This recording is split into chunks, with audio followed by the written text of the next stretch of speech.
So we want to factor the given polynomial completely. Again, if the polynomial can't be factored, just say it's prime. So what I have over here on the left is actually a little printable document that you can find in your work as well. This is kind of a summary of factoring polynomials. So one of the things you always want to look for is what's called the greatest common factor.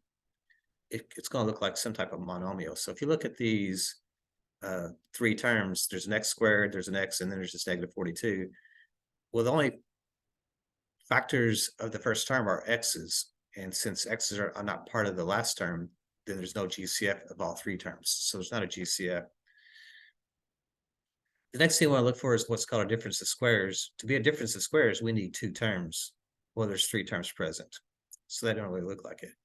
A perfect square trinomial, to be a perfect square trinomial, the last term and the first term have to be perfect squares. Well, 42 or negative 42 for that matter, there's nothing squared that gives you that.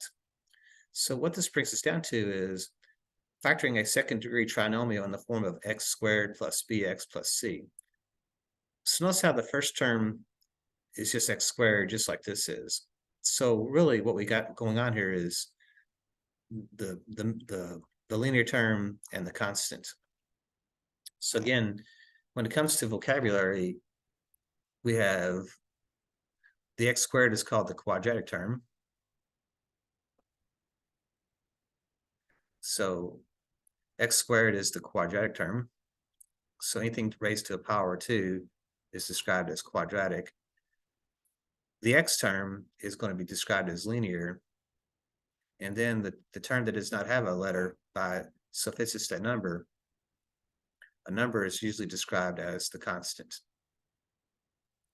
So usually in the order, if I have x squared plus this bx plus c, we have the quadratic term, the linear term, and the constant. So the quadratic term, notice how the leading coefficient is a 1. When that happens, this actually becomes a fairly easy problem to factor. So one of the strategies is use 4 square and big T. So if I use this strategy, 4 square and big T, so what I do is I draw my little box. Give myself a little bit of room here though. It's too close to the top.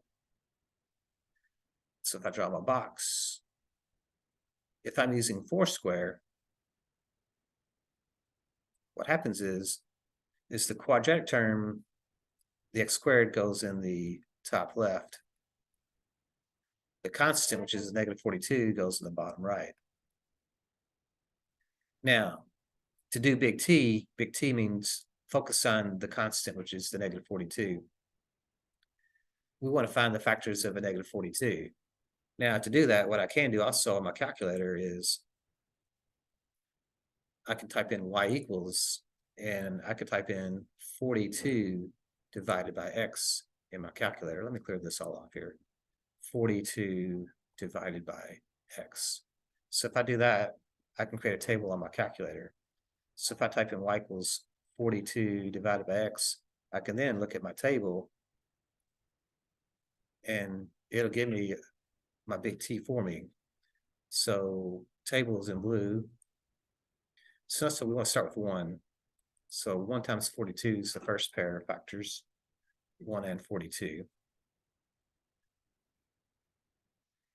Notice that 2 times 21 also works. 3 times 14 works. And then 4 doesn't because that gives me a decimal. 5 doesn't because that's a decimal. 6 times 7 does. And we also have 7 times 6. But notice how if we're repeating, that means we're down looking. So I can just mark that one out. So these are my pairs of factors. Now the catch is the factors of the negative 42 have to also give me my linear coefficient. My linear coefficient is a negative 1. So what I'm looking at is what are my factors of a negative 42 that add up to give me a negative 1? Well, first off, to get a negative 42, one of them's got to be positive, one of them's got to be negative. But if you're adding them together and getting a negative, what that's telling me is the bigger number has to be negative.